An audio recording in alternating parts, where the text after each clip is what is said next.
She found it in the trash bin behind the house, the photograph. The one of her daughter in the pink dress, sunlight tangled in her hair. The one she'd paid $200 for. The one he'd promised to hang in the living room. Now it lay folded in half, nestled among empty bottles and rotting potato peels. Sarah stood there, clutching the damp paper in her fist, feeling something inside her crack, not her heart, no. Something deeper. Something you might call the last shred of respect. "Did you throw this away?" she asked, her voice low and steady. Her brother Michael was smoking on the porch, leaning against the railing as if the whole world belonged to him. He didn't even turn around. "Yeah, I don't hang pictures of other people's kids on my wall." "She's not other people's kid, Michael. She's Emma. Your niece." He shrugged. "Don't see the point in showing off what I don't have." She knew what he meant. What he'd never forgiven her for leaving town 12 years ago, refusing to stay and help after their mother died, refusing to let Emma live under his roof when he claimed he could give her a better life. But that had been a lie. All of it. Slowly, Sarah lifted the photo. The sunlight on the image still danced across the girl's cheeks. Her smile, wide, carefree, trusting. "You don't even deserve to look at her," she whispered. Michael laughed, a rough, bitter sound, as if he'd been holding a lump of spite in his throat for years. "Oh, Sarah, playing mommy hero again? Still think you're the only one who knows what's good for a child." She didn't answer. She just turned and walked away. But inside, a spark had already ignited. Quiet, cold, real. Sarah had never considered herself vengeful. She was the forgiving type. The patient one. The one who stayed silent to keep the family intact. But the family was already broken.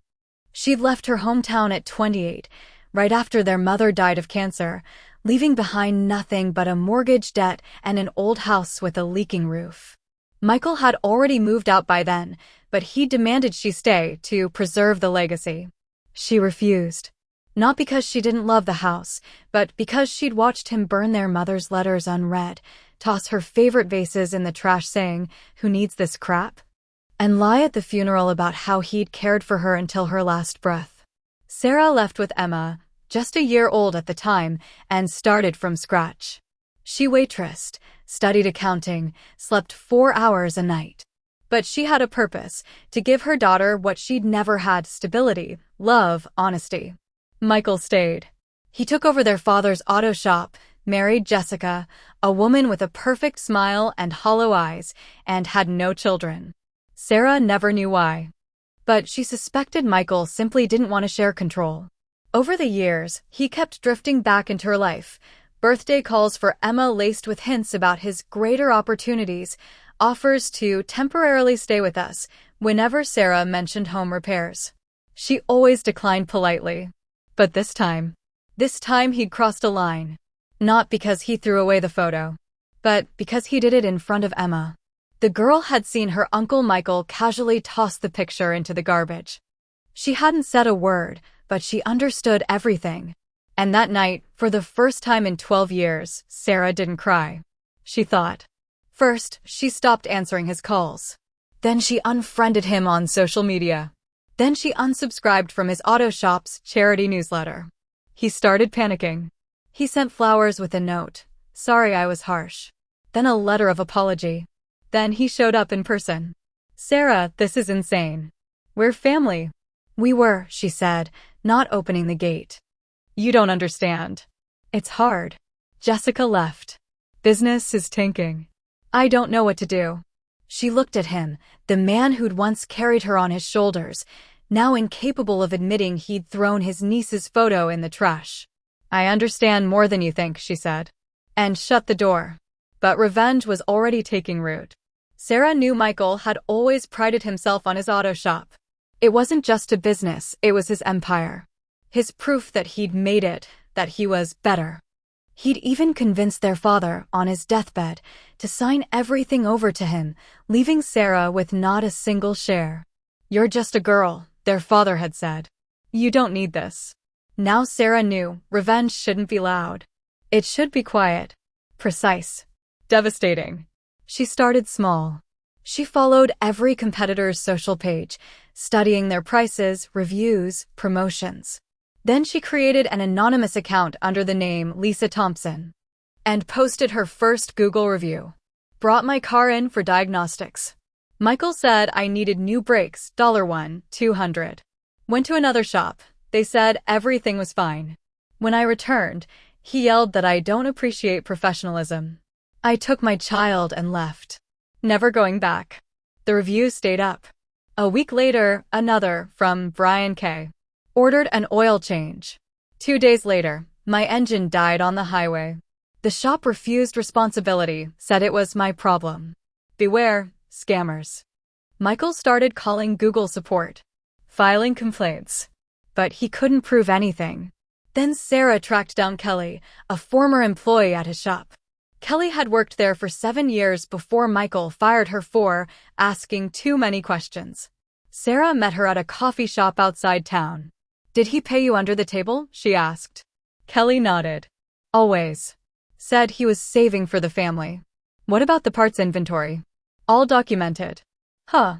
He'd swap new parts for used ones to mark up the bill. Customers never knew. Sarah jotted it down. Would you testify if it came to that? Kelly paused, then said, only if it destroys his business. That's exactly what I want, Sarah replied. A month later, an anonymous letter arrived at the city's tax and inspection office. Inside, detailed records of off-the-books payroll, forged invoices, and systematic underreporting of income. An audit began. Michael hired a lawyer. But this was only the beginning. Sarah knew Michael's greatest fear was public shame. So she gave it to him. She created a fake Instagram account called Moms Against Michael's Auto Shop. She posted photos of damaged cars, letters from clients, and screenshots of Michael being rude to women. Everything looked real. Then she ran targeted ads, women aged 30 to 55 within a 20-mile radius of his shop. Within a week, his rating plummeted to 2.1 stars. People started canceling appointments. One loyal customer, an elderly farmer, even showed up and slammed his keys on the counter. I won't let a liar touch my truck. Michael began to lose control. One morning, Sarah woke to a call. It was Emma. Mom, Uncle Michael's here. Says you're destroying him. That you're crazy. Sarah rose, walked to the window. Michael stood at the gate. No jacket. Face haggard. Let him wait, she told her daughter.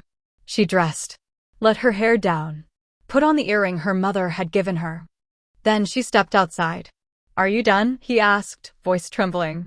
I'm just getting started, Sarah replied. We're family. Family doesn't throw a child's photo in the trash. That was stupid. A mistake. No. It was a statement. You said you and your daughter are garbage. So now. She paused, locking eyes with him. The whole town knows you're the garbage. He clenched his fists. You won't walk away clean. I'll sue. Go ahead. Just imagine what the court will say when they learn you paid workers in cash, forged documents, and scammed elderly customers. He paled. How do you? You thought I was the same naive girl who left? That I forgot how you betrayed Mom? How you let her die alone because you didn't have time? He looked away. I helped as much as I could. No. You only helped yourself. She turned to leave. Sarah, he whispered. I'm sorry. She stopped. Forgiveness is a gift. And you don't deserve it.